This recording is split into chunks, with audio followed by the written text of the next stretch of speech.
Hello students, today we will study our chapter number 6 for class 3rd for subject English.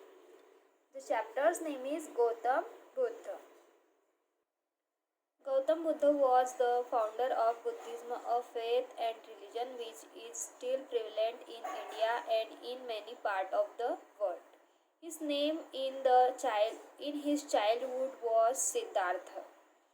He was born around 563 BC in Lumbini near Vastu in a royal family. His father Suddhodana was the king of Vastu. He gave him all comfort. He led a life of luxury. He was married to a princess named Yashodhara. He had a son whose name was Rahul. One day Prince Siddhartha was going in his chariot with his charioteris Chana. Gautam Buddha जो थे बुद्ध धर्म के संस्थापक थे। गौतम बुद्ध ने जो संस्थापना की थी उसकी आज भी जो उसकी आस्था है और धर्म के प्रति जो निष्ठा है वो आज भी भारत में और दुनिया के कई हिस्सों में प्रचलित है। उनका बचपन का नाम सिद्धार्थ था। उनका जन्म लगभग 563 ईस्वी पूर्व कपिलवस्तु के पास लुम्बिनी में एक शाही परिवार में हुआ था। उनके पिता शुद्धोधन कपिलवस्तु के राजा थे। उन्होंने उसे सभी सुख सुविधाएं दी थी। उनका जीवन जो था विलासिता के साथ व्यतीत हुआ था। उनका विवाह यशोधरा नाम की राजकुमारी के साथ हुआ था। उनका एक बेटा भी था जिसका नाम था राहुल। एक दिन राजकुमार सिद्धार्थ अपने सारथी चन्ना के साथ रथ पर जा रहे थे। While going on the way, he saw four things: a sick man, then an old man with his back bent, a dead man, and an astis.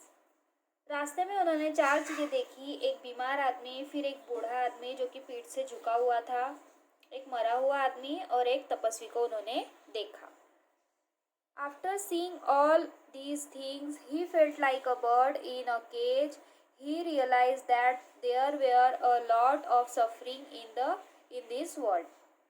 He left the palace to find out a way to put an end to this suffering. Gautam left home at the age of 30, which was known as the Great Renaissance. He lived without food and water for many days. After 6 years, he sat under a peepal tree at Bodh Gaya and decided not to get up until he had found answer to all his questions. इन सब चीज़ों को देखकर उन्होंने अपने आप को एक बंद पिंजरे में कैद पंछी की तरह महसूस किया। उन्होंने महसूस किया कि इस दुनिया में बहुत सारे कष्ट है। उन्हें इन कष्टों को समाप्त करने का उपाय खोजना चाहिए। इसीलिए उन्होंने महल छोड़ दिया और गौतम ने 30 वर्ष की आयु में घर छोड़ दिया और इस महान त्याग के रूप में जाने गए। वो कई दिन तक बिना भोजन और पानी के रहे। 6 साल बाद वो बोध गया में एक पीपल के पेड़ के नीचे बैठ गए और जब तक उन्हें अपने सभी सवालों के जवाब नहीं मिल जाते तब तक उन्होंने न ही उठने का फैसला किया।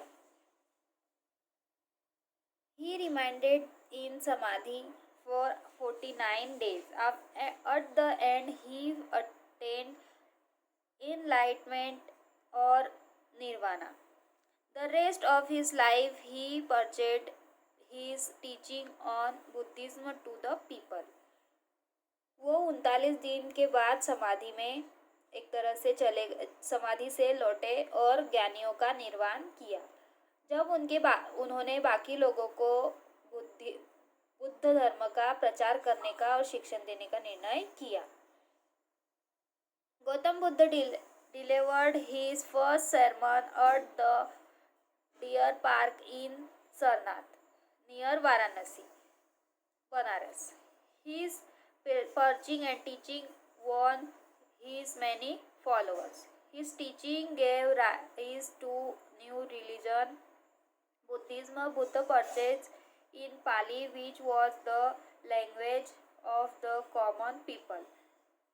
He wanted that his message should reach everyone. His teachings were based on four noble truths.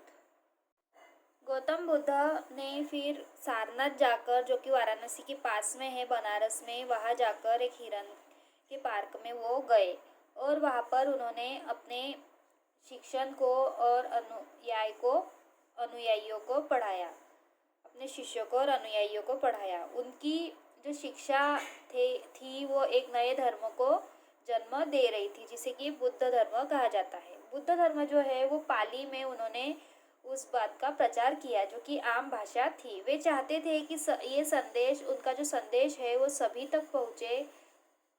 उनकी शिक्षा 4 आर्य सत्यों पर आधारित थी।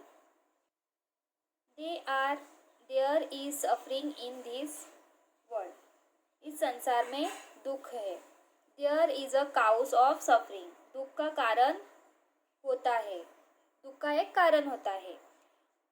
The cause spring from desire and ignorance, इसका कारण जो है इच्छा से या अज्ञान से उत्पन्न होता है।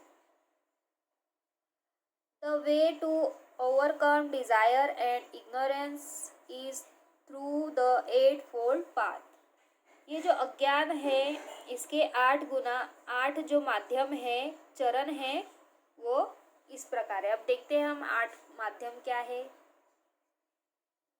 The 8-fold path consists of 8 steps. They are, जो 8 कारण जो है, 8 चरण जो है वो देखेंगे अब हम। फर्स्ट, राइट अंडरस्टैंडिंग, सही समझ। सेकेंड, राइट पर्पस, सही उद्देश्य। राइट स्पीच, सही भाषण। फोर्थ, राइट बिहेवियर, सही व्यवहार। Fifth, right means of livelihood, आजीविका का सही साधन। सिक्स, राइट एफर्ट, सही प्रयास। उसके बाद राइट अवेयरनेस, सही जागरूकता। और 8, राइट मेडिटेशन, सही ध्यान। Buddha believed in the middle path. It means one should neither give up worldly possession nor live in luxury. He set a code of conduct for his disciples, which forbade stealing, telling lie, killing, coveting and abusing. Buddha जो है वो मध्यम मार्ग पर विश्वास करते थे। इसका अर्थ है कि व्यक्ति को न तो सांसारिक संपत्ति का त्याग करना चाहिए और न ही विलासिता में रहना चाहिए। उन्होंने अपने शिष्यों को यही आचार संहिता निर्धारित की थी। उन्होंने अपने शिष्यों के लिए यही आचार संहिता निर्धारित की थी, जिसमें कि चोरी न करना, झूठ न बोलना, हत्या न करना, लालच और गाली देना मना था। ये सब चीज़ें थी, जैसे कि चोरी करना, झूठ बोलना, हत्या करना, लालच करना और गाली देना, ये सब उनके शिष्यों के आचार संहिता में निर्धारित था। ये सब करना मना था। Buddha died at the age of 80 in 483 BC at Kushinagar in eastern Uttar Pradesh. He is immortal and is still remembered by a larger number of people in and outside India. ये जो बुद्ध की मृत्यु 80 वर्ष की उम्र में 483 ईस्वी में पूर्वी उत्तर प्रदेश के कुशीनगर में हुई थी। वह अमर है और भारत के अंदर और बाहर बड़ी संख्या में लोग द्वारा उन्हें आज भी याद किया जाता है। ये है गौतम बुद्ध के जीवन की छोटी सी कहानी जिसे हमने पढ़ा।